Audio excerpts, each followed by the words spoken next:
더 빠르게, 더 강하게, 더 선명하게 행동하겠습니다. 조국혁신당 대변인 강미정입니다.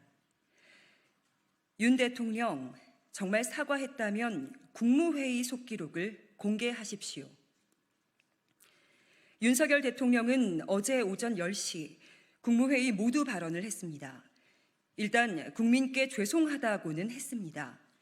그 뒤론 변명과 책임, 회피밖에 없었습니다. 지난 2년간 균형재정 노력을 하고 물가를 잡는 등 일을 잘했는데 국민들이 체감을 못한다는 겁니다. 정책과 현장의 괴리라는 용어까지 등장했습니다.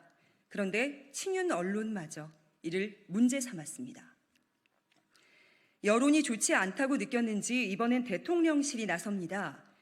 윤 대통령이 모두 발언 이후 공개되지 않은 부분에서는 잘못했다, 죄송하다라는 표현을 썼다는 겁니다.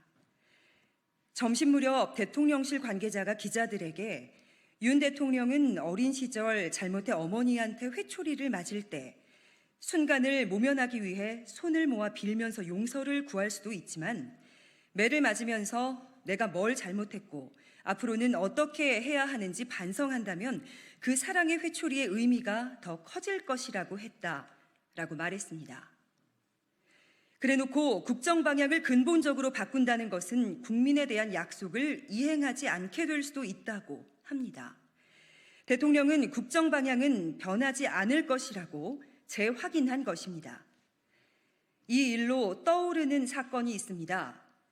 윤 대통령의 바이든 발언이 문제가 되자 반나절 뒤 대통령실이 나서 바이든이 아니라 날리면이라고 했습니다. 전 국민을 듣기평가로 몰아넣은 일입니다. 대통령 발언이 문제가 될 것 같으니까 참모들이 나서서 마사지 한 것 아닙니까? 이번 사과 논란도 바이든 날리면과 다를 바가 없습니다. 그게 아니라면 어제 국무회의 속기록을 공개하십시오. 국무회의에서는 전문 그대로는 아니지만 발언 취지를 속기록으로 남깁니다. 그걸 공개하면 됩니다. 설령 비공개 회의 때 사과 발언을 했어도 문제는 남습니다. 왜 국민 앞에서는 안 하고 자신이 임명한 사람들 앞에서만 합니까? 1919년 3월 1일 자기 방 이불 속에서 만세 삼창하면 그게 만세 독립운동이 됩니까? 아무리 대통령 메시지를 좋게 보이려고 해도 본질은 변하지 않습니다.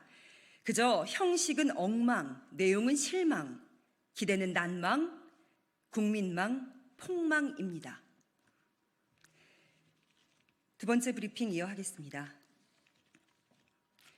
감사원은 대통령 집무실 관저 이전 전반에 대해 꼼꼼히 감사하라.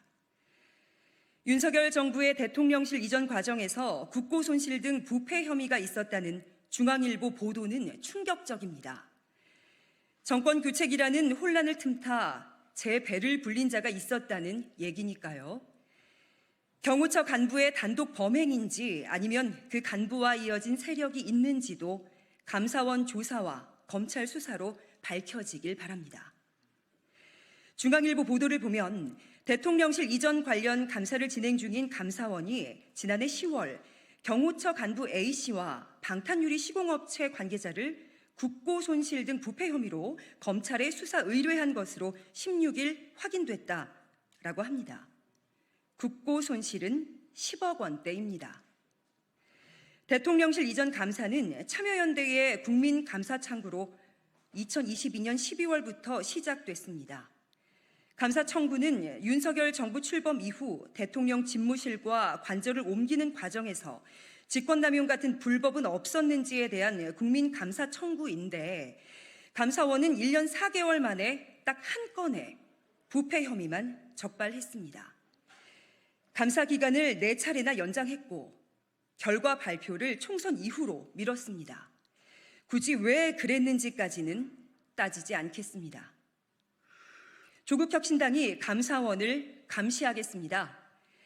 직전 정부의 청와대를 샅샅이 털었던 기세로 윤석열 정부 대통령 집무실과 관저 이전 과정의 모든 문제에 대해서 감사하시길 바랍니다.